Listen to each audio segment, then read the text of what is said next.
the Visigoths, that Germanic people often reduced by Roman chronicles to a horde of bearded warriors with an innate talent for chaos, were in fact a key piece in the puzzle that transformed the Roman world into medieval Europe. Their history, spanning from the Eastern European steppes to the sunny Iberian Peninsula, is an epic of migrations, adaptations, conflicts, and cultural contributions that left a deep and lasting mark on the continent. Far from being mere barbarians in search of plunder, the Visigoths were kingdom builders, mediators between Roman and Germanic traditions, and, in many ways, architects of a new order in a world reeling from the fall of the Western Roman Empire. To understand their significance, we must go back to the 3rd century, when the Roman Empire began showing structural cracks, and barbarian peoples like the Visigoths started claiming their place on a European stage that was about to change forever. The origins of the Visigoths trace back to the Goths, a Germanic people whose early history is shrouded in a mix of historical facts and epic myths. According to Jordanes, a 6th century historian whose enthusiasm sometimes bordered on epic fiction, the Goths hailed from Scandinavia, from a mythical island called Skansa. In his Getica, he describes how they crossed the Baltic Sea in makeshift boats, seeking new lands to settle. While modern historians take this account with a grain of salt, it's clear that by the 2nd or 3rd century, the Goths had settled in the regions north of the Black Sea, in what is now Ukraine and Romania. There, in the vast steppes, they split into 2 branches: the Ostrogoths, who remained in the east under the influence of the steppes and nomadic peoples, and the Visigoths, who began moving west, drawn by the wealth, stability, and prestige of the Roman Empire. This wasn't a decision made in a tribal assembly with a detailed map and a strategic plan. Pressures from other peoples, like the Sarmatians and later the fearsome Huns, pushed them to migrate, as if fate had handed them an eviction notice with a clear ultimatum. By the 3rd century, the Visigoths were a constant presence on the Roman frontiers, particularly in the Danubian provinces like Moesia and Dacia. Roman sources, which weren't exactly impartial, painted them as a barbarian threat, a horde of raiders who swept into Roman provinces like a swarm of locusts seeking grain. However, this image is misleading and simplistic. The Visigoths had a complex social organization, with a clear hierarchy that included nobles, rakes, free men, and slaves, often prisoners of war or individuals captured in raids. The rakes were tribal leaders who not only commanded in battle but also negotiated treaties, resolved internal disputes, and organized communal life in an environment where survival depended on strength, loyalty, and the ability to adapt to hostile settings. This structure, though less sophisticated than Roman bureaucracy, was effective in maintaining cohesion in a world where alliances could break as quickly as they formed. Moreover, the Visigoths were already in contact with Rome through trade, a crucial aspect of their relationship with the empire. They exchanged furs, amber, honey, and slaves for wine, ceramics, fabrics, and Roman weapons in bustling frontier markets that were hives of cultural and economic activity. Picture a Visigothic merchant at a market along the Danube, haggling with a Roman trader while trying to decipher the complexities of imperial coinage, likely with the same frustration one feels when trying to understand a modern tax bill. A key aspect of early Visigothic identity was their adoption of Arian Christianity in the 4th century, thanks to the missionary Ulfilas, a figure who deserves a prominent place in any account of the Visigoths. Ulfilas, a Romanized Goth with a passion for evangelization, not only converted many Visigoths to Arianism, a variant of Christianity that denied the full divinity of Christ, but also created a Gothic alphabet to translate the Bible. This alphabet, inspired by Greek and Latin but with unique characters adapted to the Gothic language, enabled the Visigoths to have a written religious literature, something exceptional among the Germanic peoples of the time. Arianism not only gave them a distinct religious identity but also set them apart from the Catholic Romans, who viewed this belief as intolerable heresy, much like someone insisting on using an outdated software version in a world dominated by the latest update. Ulfilas, with his Gothic Bible, not only evangelized the Visigoths but also gave them a tool to preserve their cultural identity in an increasingly Romanized world. Imagine a Visigothic warrior, sword at his belt and clad in a fur cloak, sitting by a campfire, trying to decipher a passage from the Gospel of John in Gothic, likely with the same mix of reverence and confusion one feels when reading a technical manual in an unfamiliar language. The Visigoths' relationship with Rome was a complex dance of admiration, envy, and conflict. On one hand, they saw Rome as the pinnacle of civilization. Its cities, with aqueducts, amphitheaters, forums, and markets, were like an ancient theme park, a place where wealth and power were displayed with a grandeur that dazzled any barbarian. On the other hand, the Visigoths wanted a piece of that greatness and weren't always willing to wait for a formal invitation to join the party. Their relationship with Rome oscillated between cooperation and confrontation, with moments of forced alliance and others of open hostility. In 376, this relationship reached a critical point. The Huns, a nomadic people whose ferocity made the Visigoths seem like a group of weekend hikers, began pressing from the east, displacing the Visigoths from their steppe lands. Terrified, the Visigoths, led by Fritigern, sought asylum from Emperor Valens. Thinking he could use the Visigoths as cheap soldiers to bolster his army and defend the empire's borders, Valens allowed them to cross the Danube and settle in Thrace. In theory, it was a win-win solution. The Visigoths would have a safe home, and Rome would gain soldiers for its endless wars. In practice, it was like inviting strangers into your home, promising them a feast, and then offering them a piece of stale bread. Roman officials, who didn't exactly win awards for hospitality or administrative competence, treated the Visigoths with contempt. They assigned them marginal, barely arable lands and provided scarce, often spoiled food. According to chronicles like those of Ammianus Marcellinus, the Romans went so far as to extort the Visigoths, selling them provisions at exorbitant prices.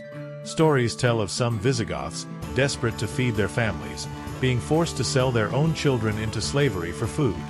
A tragedy that illustrates the desperation of a people caught between the hope of a new beginning and the harsh reality of Roman exploitation. The Visigoths, not exactly known for their patience with injustice, rebelled. This rebellion culminated in the Battle of Adrianople in 378, a disaster for Rome that marked a turning point in the empire's history. At Adrianople, the Roman army, with its perfectly aligned legions, proven tactics, and confidence in imperial superiority, was crushed by the Visigoths. Emperor Valens died on the battlefield, likely regretting not having invested in a better system for integrating barbarian refugees. The battle wasn't just a military defeat, it was a psychological earthquake that shook the foundations of the Roman world. Rome, supposedly invincible, had been humiliated by a barbarian people. The Visigoths, far from being a chaotic horde, demonstrated they could take on the greatest empire in the world and emerge victorious. Roman chronicles, like those of Ammianus Marcellinus, describe the chaos of the battle, with the Visigoths leveraging their light cavalry and knowledge of the terrain to disrupt Roman formations. The victory wasn't just a matter of brute force. The Visigoths showed tactical skill that surprised the Romans, who likely expected a disorganized charge rather than a coordinated strategy. Adrianople didn't mark the end of the Western Roman Empire, but it was a clear symptom of its internal weaknesses: a declining economy, corrupt administration, and an inability to manage the pressure of barbarian peoples. After Adrianople, the Visigoths didn't celebrate their victory with an epic feast and a triumphal tour. Instead, they entered a period of negotiations and conflicts with Rome, seeking a stable place to settle. Under the leadership of Alaric, a king with a mix of charisma, pragmatism, and rapidly waning patience, the Visigoths alternated between being allies and enemies of the empire. Alaric didn't want to destroy Rome. He wanted a place in it. He sought lands, status, and formal recognition as part of the Roman world, like a barbarian dreaming of a villa on the outskirts of Rome with all the imperial comforts. But Rome, caught in its own internal crises, weak emperors, palace intrigues, an economy riddled with more holes than a colander, and growing pressure from other barbarian peoples like the Vandals and Suebi, was in no position to negotiate generously. Frustrated by empty promises and constant betrayals, Alaric led his troops to Rome in 410 and sacked it. It wasn't the apocalypse some chronicles depict. As an Arian Christian, Alaric ordered his men to respect Christian churches, and the sack was more an organized theft than total destruction. The Visigoths took treasures but left the city standing, showing their goal wasn't to raise Rome but to leverage its wealth to secure their people's future. Even so, the impact was monumental. Rome, the eternal city, had been taken by a barbarian people, an event that reverberated across the Mediterranean world. Saint Augustine, in his City of God, dedicated hundreds of pages to explaining why this sack didn't mean the world was ending, though many Romans likely weren't convinced and looked to the skies for signs of the apocalypse. The sack of Rome didn't mark the end of the Visigoths, but the beginning of a new chapter in their history. In 418, Emperor Honorius, likely with a constant headache and a stack of reports on barbarian invasions on his desk, reached an agreement with the Visigoths. He granted them lands in Aquitaine, in what is now southwestern France, where they established the Visigothic kingdom of Toulouse. This kingdom wasn't a mere encampment of warriors with tents and campfires. It was an ambitious attempt to build a stable society in a crumbling world.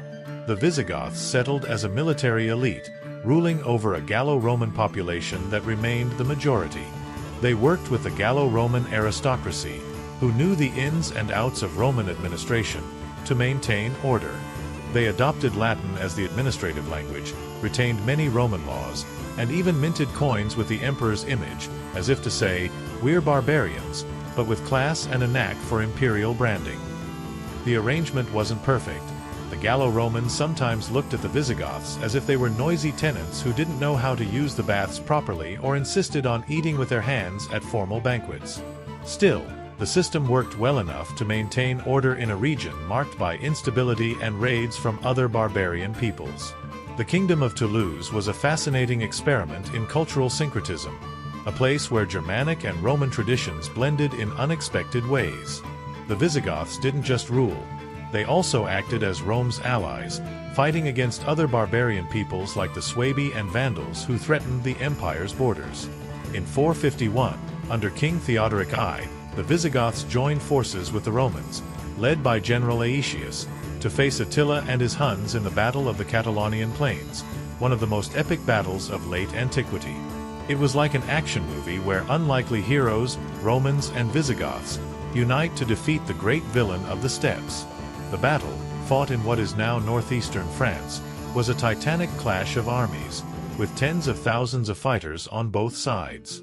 Though Attila wasn't destroyed, the battle halted his advance, and the Visigoths earned a place in history as more than just raiders. Theodoric I died on the battlefield, struck by a lance while leading a charge, but his sacrifice solidified the Visigoths' reputation as valuable allies, at least for the moment. However, the Kingdom of Toulouse wasn't without problems. Tensions between Visigoths and Gallo-Romans, internal intrigues among Visigothic nobles who didn't always agree on leadership, and constant pressure from other peoples like the Franks made ruling feel like trying to keep a house of cards standing on a windy day with a hurricane on the horizon. The end of the Kingdom of Toulouse came in 507, when the Franks, led by Clovis, a king with ambition as grand as his mustache and a knack for turning alliances into victories, defeated the Visigoths at the Battle of Vouille. The Visigothic king Alaric too died in combat, likely regretting not having invested more in diplomacy with the Franks. The Visigoths lost most of their territories in Gaul, retaining only a strip in the south known as Septimania, which would serve as an outpost in the centuries to come. But, as resilient survivors, the Visigoths didn't give up. They retreated to the Iberian Peninsula, where they had already established a presence since the late 5th century, and founded the Visigothic kingdom of Toledo. This kingdom not only marked a new chapter in their history but also became a cornerstone in the formation of medieval Europe, a laboratory where Roman, Germanic, and local traditions blended to create a model of statehood that would influence the centuries ahead. In Hispania, the Visigoths found a land full of opportunities and challenges. The peninsula, a prosperous Roman province for centuries, was in a state of organized chaos after the fall of the Western Roman Empire in 476. The Suebi controlled the northwest, in what is now Galicia and northern Portugal. The Vandals had passed through before moving to North Africa, and the Hispano-Romans, the local Roman population, were divided among various factions, from aristocrats dreaming of restoring Roman order to peasants just trying to survive the next harvest. The Visigoths, with their experience adapting to new and hostile environments, seized this situation to consolidate their power. Under kings like Leovigild, who reigned from 568 to 586, the Kingdom of Toledo began to take shape as a unified state. Leovigild was a brilliant strategist but also a bit like a boss who wanted everything done his way, regardless of others' opinions. He conquered the Suebic kingdom in 585, subdued the Cantabrians and Basques in the north, known for their resistance to any authority, and strengthened royal authority by centralizing power in Toledo. If he had a profile on a professional social network, it would read, Leovigild, unifier of kingdoms, expert in quelling rebellions and imposing order with a sword in one hand and an edict in the other, available for full-time conquest contracts. One of Leovigild's greatest challenges was the cultural and religious divide between the Visigoths and the Hispano-Romans. The Visigoths, still Arian, lived under their own Germanic-based laws, while the Catholic Hispano-Romans followed Roman law and local customs. This duality was like trying to conduct an orchestra where half plays jazz and the other half classical music, with no agreement on rhythm or score. Leovigild tried to promote Arianism as a unifying religion, believing a common faith would strengthen the kingdom and consolidate his authority. However, he faced a problem. The majority of the Hispano-Roman population was Catholic and unwilling to switch teams just because the king said so. Catholic bishops, like Leander of Seville, were influential figures who defended their faith with a tenacity that made negotiations as pleasant as arguing with a stone wall. To complicate matters, Leovigild's own son, Hermenegild, converted to Catholicism, likely influenced by his Frankish wife, Ingunda, and Hispano-Roman bishops. Hermenegild not only embraced the new faith but also rebelled against his father, proclaiming himself king in Seville with the support of some Hispano-Roman nobles and the Byzantine Empire, which controlled enclaves in southeastern Hispania, like Cartagena. This rebellion turned a political problem into a family drama worthy of a Greek tragedy, complete with betrayals, battles, and a tragic end. Leovigild crushed the revolt in 585, captured Hermenegild, and, according to chronicles, executed him, though some sources suggest it was more a case of a prison accident than a formal execution. Hermenegild's rebellion showed that Arianism wouldn't unify the kingdom and left Leovigild with a bitter lesson that even the most powerful kings can't control rebellious sons. The great turning point in Visigothic history came with Recard, Leovigild's son, who in 587 decided it was time for a new strategy. At the Third Council of Toledo, an event that brought together bishops, nobles, and dignitaries in a sort of medieval summit, Recard converted to Catholicism and declared it the kingdom's official religion. This wasn't a decision taken lightly. It was a masterful political move, worthy of a chess player moving a pawn to win the game in a few moves. By adopting Catholicism, Recard united Visigoths and Hispano-Romans under a single faith, reducing social tensions and strengthening the kingdom's cohesion. Catholic bishops, who until then had viewed the Visigoths with the same suspicion one might have for a phishing email titled, "You've won a prize," became key allies. Churches filled with Visigoths learning the new rites, likely with the same confusion one feels trying to set up a new electronic device without reading the manual. This shift not only unified the kingdom internally but also brought the Visigothic kingdom closer to other Christian kingdoms, like the Franks, though relations with the latter were more like those of neighbors who greet each other politely but don't invite each other to barbecues because they always end up arguing over who has the better lawn. The Kingdom of Toledo was not just a political state. It was a crucible where Roman, Germanic, and local traditions blended into a unique mix that foreshadowed the medieval world. The Visigoths maintained many Roman institutions, like the monetary system based on gold tramises and tax administration, though sometimes with the precision of someone trying to assemble IKEA furniture with half the pieces missing. Their most important legal code, the Liber Iudiciarum, enacted under Rhyswinth in 654, was an ambitious attempt to unify laws for all subjects, whether Visigoth or Hispano-Roman. This code, covering everything from criminal offenses like theft or murder to civil matters like inheritances and marriage contracts, wasn't perfect. It sometimes seemed written by a committee that couldn't agree on details, with articles contradicting others or leaving legal gaps. Still, it was a crucial step toward the idea of a centralized state, a concept that would be fundamental in medieval Europe. The Liber prohibited separate laws for Visigoths and Hispano-Romans, a step toward legal equality that, while not eliminating all tensions, set a precedent for the legal codes of later Christian kingdoms like Leon and Castile. Visigothic culture left a significant mark on the Iberian Peninsula and beyond, despite not being known as the greatest patrons of the arts. They built churches with a distinctive style, like San Juan de Baños, Santa Comba de Band, and Santa Maria de Quintanilla de las Venas, featuring horseshoe arches, a characteristic later adopted by Mozarabic architecture and, through it, influencing Islamic and Christian art in the peninsula. These churches weren't just places of worship. They were symbols of power, built to impress the population and reinforce the authority of the king and the church. The Visigoths also excelled in metalwork, producing items like belt buckles, fibulae, and the votive crowns of the Guadalete treasure, blending Germanic, Roman, and Byzantine techniques. These objects, adorned with gold, precious stones, and geometric motifs, weren't just decorations.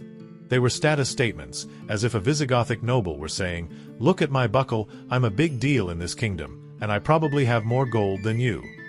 The votive crowns, in particular, were religious offerings hung in churches as symbols of devotion, reflecting the growing influence of Christianity in Visigothic culture. The greatest cultural treasure of the Visigothic kingdom was, without a doubt, Isidore of Seville, a scholar whose etymology sought to compile all the knowledge of the known world in the 7th century. Isidore, Bishop of Seville, was a kind of intellectual superstar, a man determined to preserve classical wisdom at a time when Europe seemed to be forgetting its past. His etymology, divided into 20 books, covered topics as diverse as grammar, astronomy, medicine, history, geography, agriculture, and even the classification of monsters. Yes, Isidore had a section on fantastical creatures, making him strangely modern, as if writing for an audience that also enjoyed dragon stories. While some of his explanations, like his theories on word origins, seem like they came from an unmoderated internet forum, his work was a key reference for medieval scholars. Monks in monasteries across Europe copied his manuscripts, ensuring that Greco-Roman knowledge, from Aristotle to Pliny, survived the chaos of the Dark Ages. Isidore didn't just preserve the past. He laid the foundation for medieval education, where faith and reason tried, not always successfully, to walk hand in hand.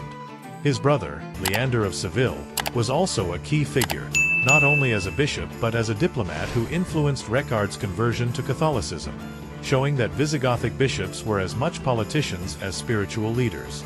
Everyday life in the Visigothic kingdom reflected its hybrid nature, a mosaic of Roman, Germanic, and local traditions interwoven in villas, cities, fields, and churches. Visigothic nobles lived in fortified villas, often built on Roman foundations, which served as local power centers. These villas weren't just residences. They were self-sufficient complexes with workshops, granaries, chapels, and stables, where nobles hosted banquets, resolved disputes, and planned military campaigns. A Visigothic noble, dressed in a tunic adorned with gold brooches and a fur cloak, might spend the morning discussing taxes with a Gallo-Roman administrator, the afternoon training with warriors in the villa's courtyard, and the evening at a banquet with imported wine, game meat, and freshly baked bread, while servants whispered rumors of the latest conspiracy in Toledo. The elite's lifestyle was, in many ways, a continuation of the Roman aristocracies, but with a Germanic twist: fewer togas and more fur cloaks, fewer thermal baths and more outdoor campfires, fewer philosophical debates and more discussions about crushing rebellious Basques.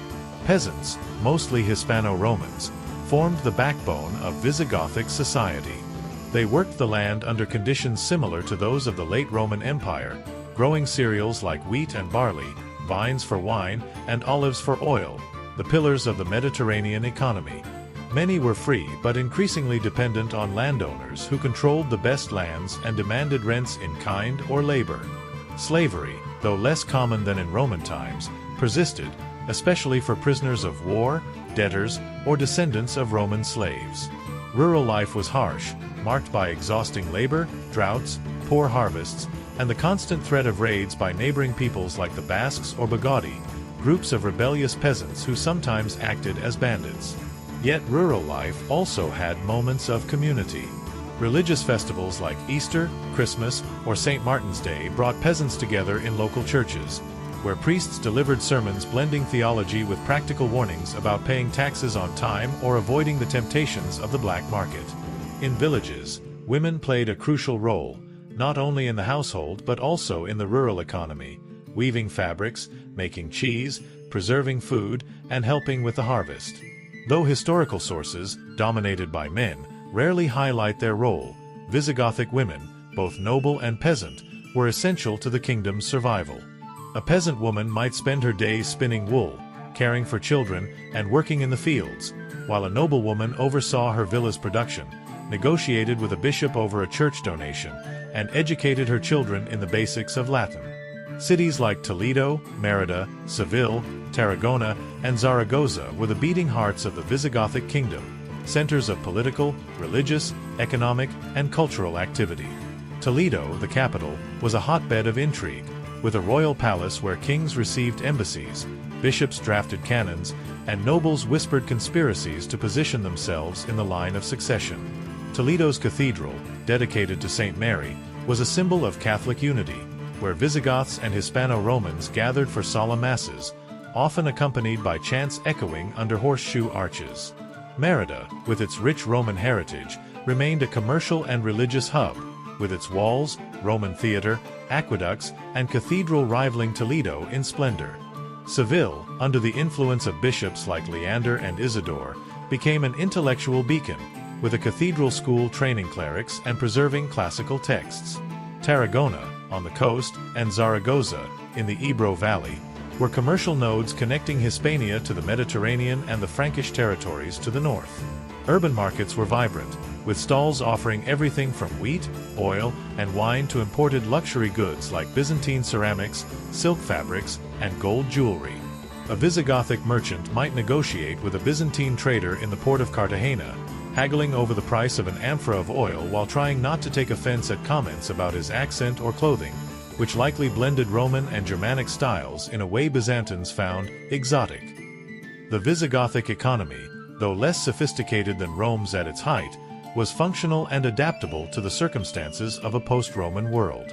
Agriculture remained the backbone, with crops like wheat, barley, vines, and olives dominating Hispania's landscape.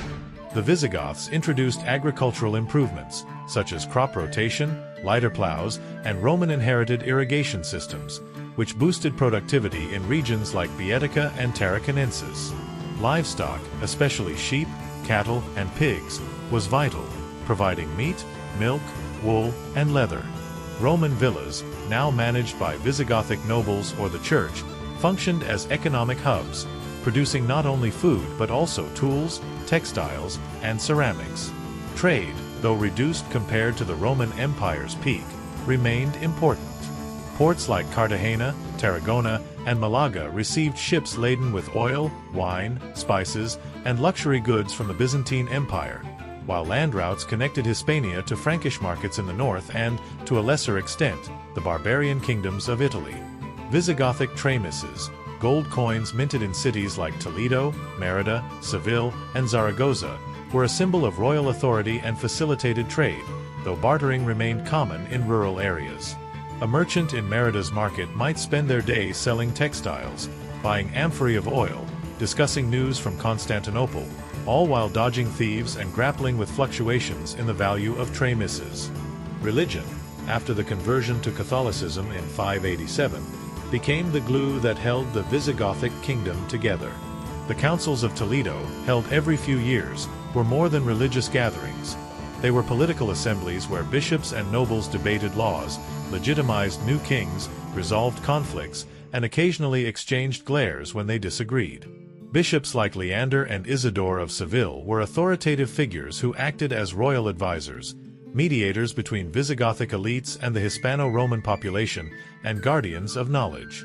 The Church also played a key role in education, preserving classical texts by authors like Virgil, Cicero, Pliny, and Augustine, and training clerics who kept the written tradition alive in a world where illiteracy was the norm for most. Cathedral schools in places like Seville and Toledo taught Latin, theology, rhetoric, and, to a lesser extent, sciences like astronomy and medicine. A Visigothic student in a cathedral school might spend hours copying Isidore's manuscripts, discussing Latin grammar with a bishop, and dreaming of a future as a royal advisor, all while dealing with the discomfort of a wooden desk and a leaking quill. Visigothic administration, largely inherited from the Roman system, had a distinctive character reflecting its hybrid nature.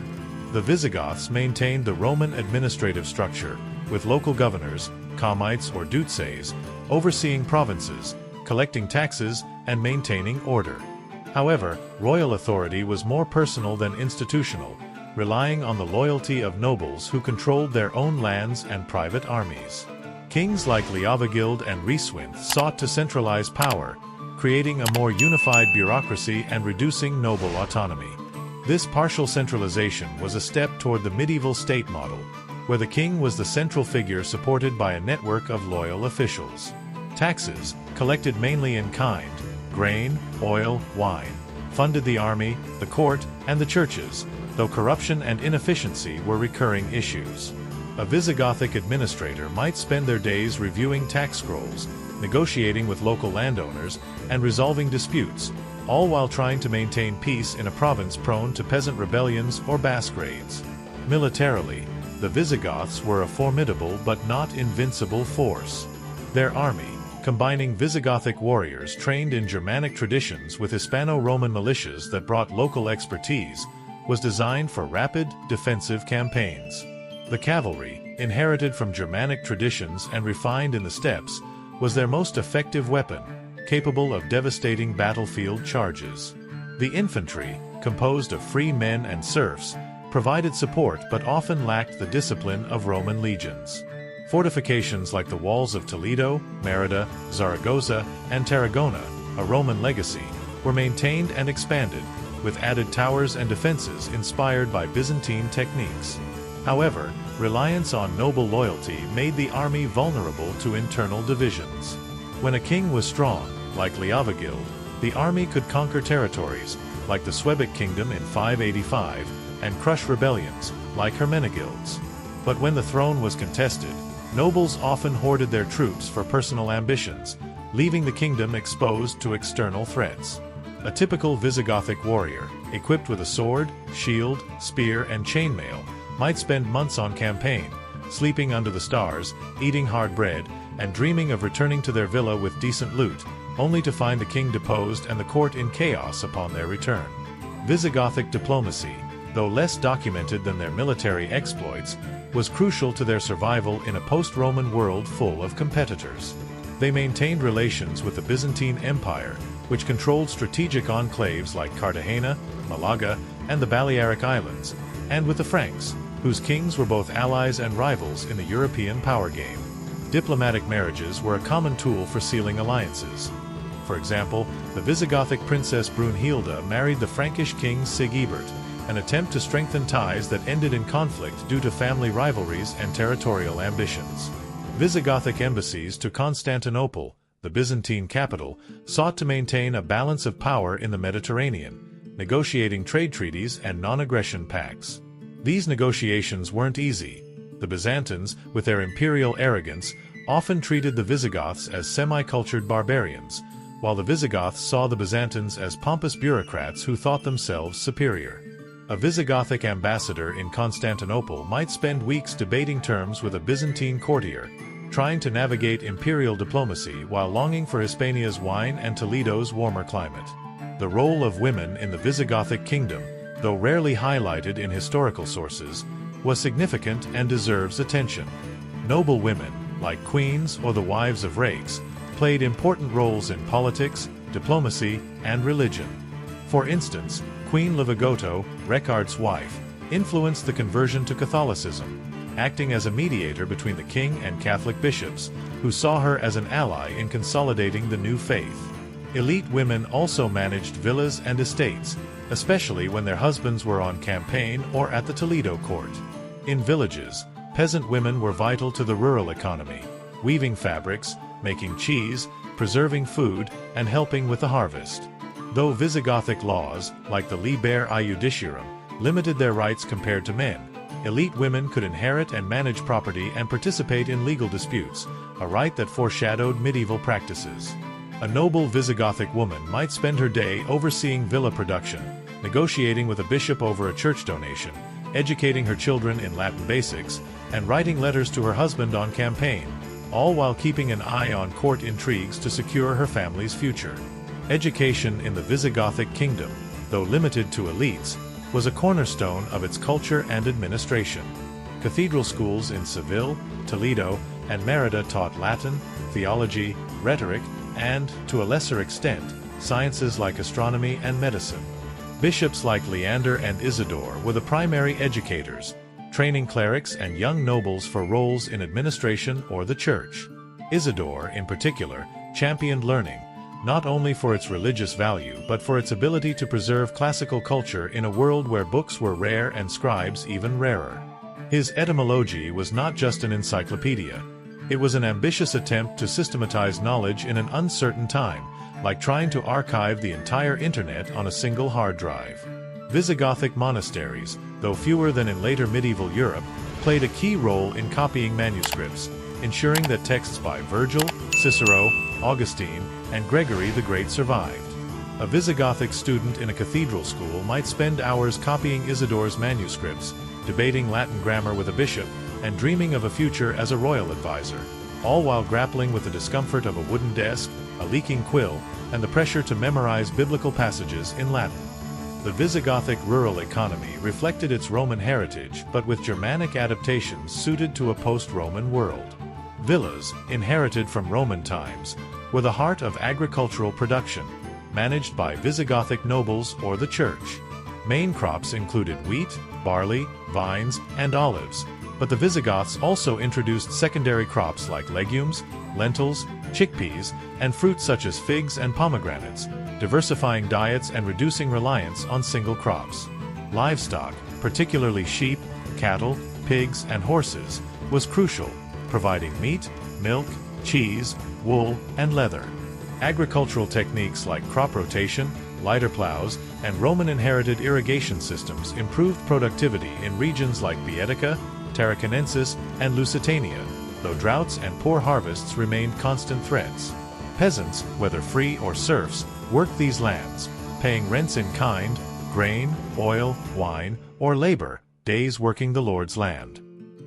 The church, owning vast estates, played a significant role in the rural economy, using its revenue to fund churches, monasteries, cathedral schools, and charity, like food distribution to the poor. A Visigothic peasant might spend their day plowing fields, milking cows, repairing fences, and attending Mass at a local church, all while worrying about the next tax collector's visit or the possibility of a bass raid. The urban economy, though less vibrant than in Roman times, remained significant and reflected the Visigoths' ability to keep Roman heritage alive. Cities like Toledo, Merida, Seville, Tarragona, Zaragoza, and Barcelona were centers of trade, administration, and religious life. Toledo, the capital, was a hub of activity, with a royal palace hosting the court, a cathedral symbolizing Catholic unity, and markets attracting merchants from across Hispania. Merida, with its Roman walls, theater, aqueducts, and cathedral, remained a commercial and religious center, linking Hispania's interior to Mediterranean ports.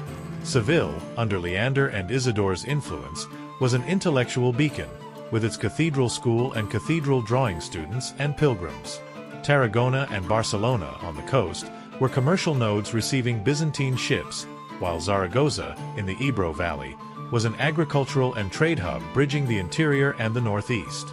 Urban markets offered everything from local agricultural goods to imported luxuries like Byzantine ceramics, silk fabrics, spices, and gold jewelry. Visigothic merchants, often Hispano-Romans with Roman trade experience, negotiated with Byzantine, Frankish, and, to a lesser extent, Arab traders, keeping Hispania connected to the Mediterranean world. A merchant in Merida's market might sell textiles, buy oil amphorae, discuss Constantinople's latest news, and haggle with a Byzantine trader, all while dodging thieves and navigating tremendous value fluctuations. The Visigothic kingdom's collapse in 711, after King Rodric's defeat at the Battle of Guadalete against Muslim forces led by Tariq ibn Ziyad, was a surprisingly swift end for a state that had achieved notable organization and stability. The reasons for this fall are manifold, reflecting internal weaknesses.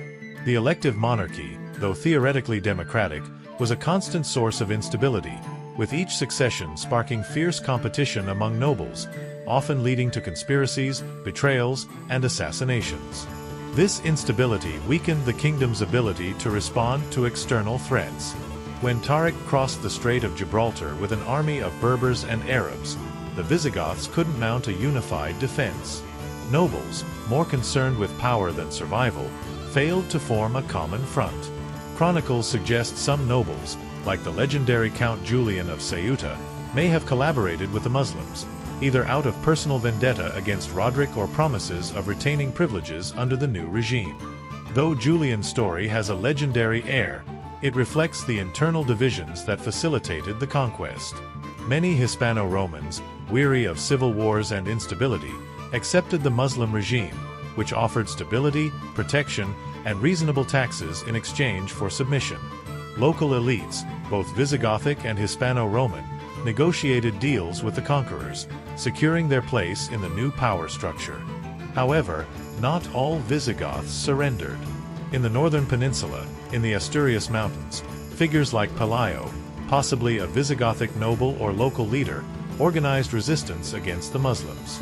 The Battle of Covadonga, around 718 or 722, marked the start of the Reconquista, a centuries-long process fueled by the myth of Visigothic Hispania as a lost kingdom to be reclaimed. Though sources on Pelayo and Covadonga are scarce and tinged with legend, this initial resistance laid the foundation for the Christian kingdoms of Asturias, Leon, and later Castile, which saw themselves as heirs to the Visigothic legacy. The myth of Visigothic Hispania, though sometimes exaggerated, provided a powerful narrative uniting Christian communities in their struggle against Muslim rule. The Visigoths' legacy is profound and multifaceted, felt both in the Iberian Peninsula and the broader European context. In Hispania, they left an indelible mark on legislation with the Liber Iudiciarum, used by medieval Christian kingdoms like Leon and Castile as a basis for their own legal codes. This code, emphasizing legal equality between Visigoths and Hispano-Romans, foreshadowed the centralized state concepts fundamental to medieval Europe. The 587 conversion to Catholicism created a Christian identity that became a pillar of the Reconquista. Visigothic churches, with their horseshoe arches, inspired Mozarabic architecture, which in turn influenced Islamic and Christian art in the peninsula, creating a unique architectural style blending Roman, Visigothic, and Arab elements. The metalwork, like the Guarrazer treasure's votive crowns, testifies to Visigothic craftsmanship and their ability to integrate diverse cultural influences. Isidore of Seville, with his etymology, was perhaps the Visigoths' greatest cultural legacy. His work, copied and studied in medieval monasteries across Europe, preserved classical knowledge when books were rare and written culture was at risk. Isidore didn't just compile information. He established a model for medieval education, where Christian faith and classical knowledge intertwined, not always without tension. His writings influenced Carolingian scholars like Alcuin, who used his ideas to structure the cultural renaissance under Charlemagne. Visigothic monasteries, though fewer than in later medieval Europe, played a key role in preserving texts, ensuring authors like Virgil, Cicero, Augustine, and Gregory the Great weren't forgotten.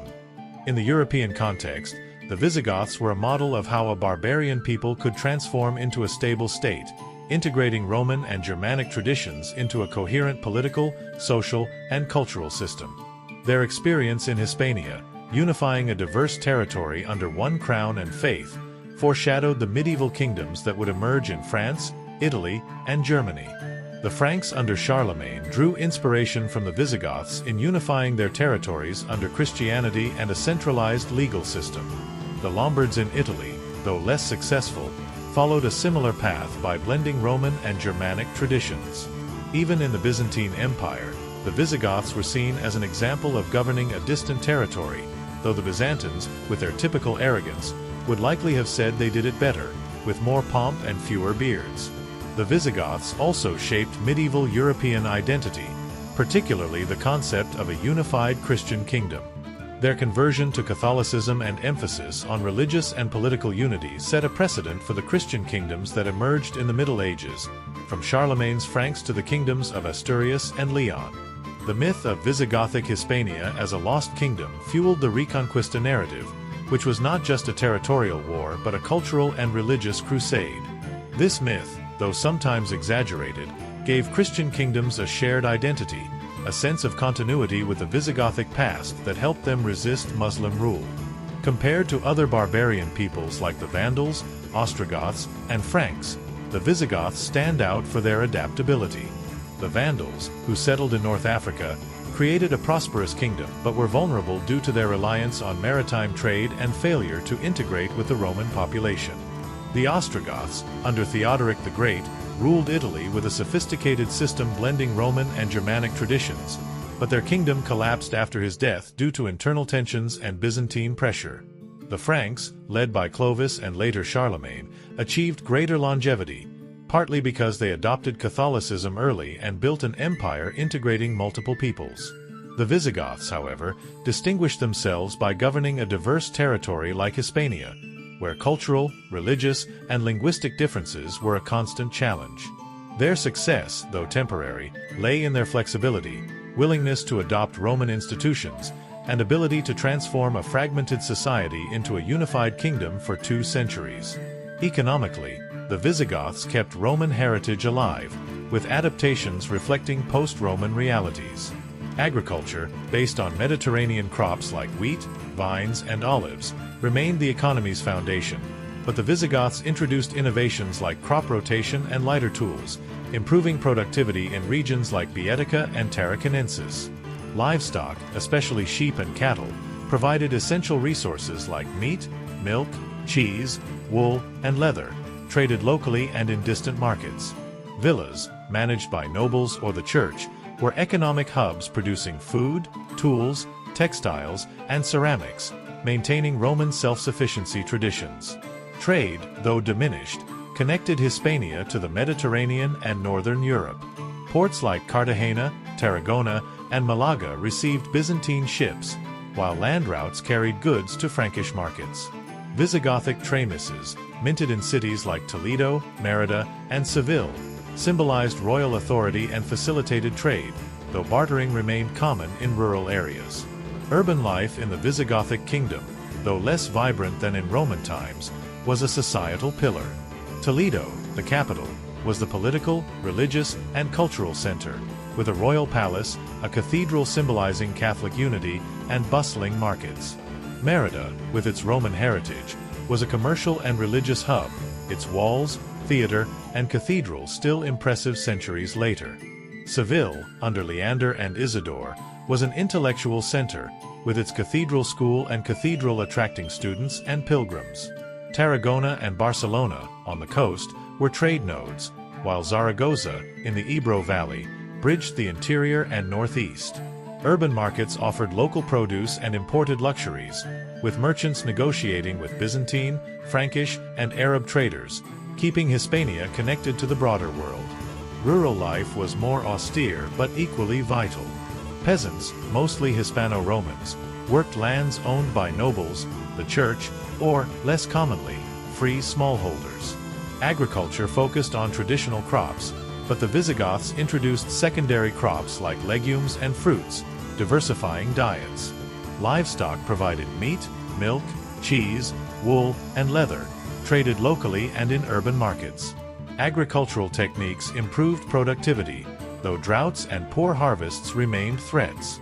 Free peasants, though nominally independent, grew increasingly dependent on landowners, paying rents in kind or labor. Slavery, though less prevalent than in Roman times, persisted for prisoners of war, debtors, or descendants of Roman slaves. Rural life was tough but had communal moments. Religious festivals brought peasants together in local churches, where sermons mixed theology with practical advice. Women were essential, weaving, making cheese, preserving food, and helping with harvests, though their contributions are often overlooked in male-dominated sources. The Visigothic kingdom's collapse in 711 was not just the result of the Guadalete defeat, but the culmination of decades of internal fragmentation. The elective monarchy's constant disputes weakened the kingdom at a critical moment.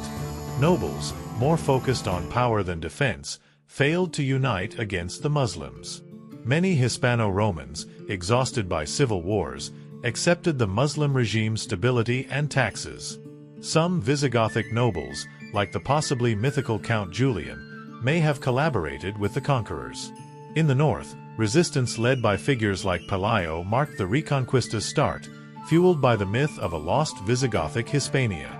This myth gave Christian kingdoms a shared identity, aiding their resistance against Muslim rule. The Visigoths' legacy is immense, though often overlooked. In Hispania, their Liber Iudiciarum influenced medieval Christian legal codes, their conversion to Catholicism fueled the Reconquista, and their architecture inspired Mozarabic art. Isidore's etymology preserved classical knowledge, influencing Carolingian scholars and medieval education. In Europe, the Visigoths modeled how a barbarian people could form a stable state, influencing the Franks, Lombards, and others. Their ability to blend Roman and Germanic traditions, govern in crisis, and leave a cultural legacy makes them key players in shaping the Middle Ages. In the grand tapestry of European history, the Visigoths weren't the main protagonists, but they wove some of the most important threads. Without them, the transition from the Roman Empire to the Middle Ages would have been more chaotic, less structured, and probably with less architectural flair. They were a bridge between two worlds, a people who, with their flaws and virtues, helped shape a Europe still learning to walk.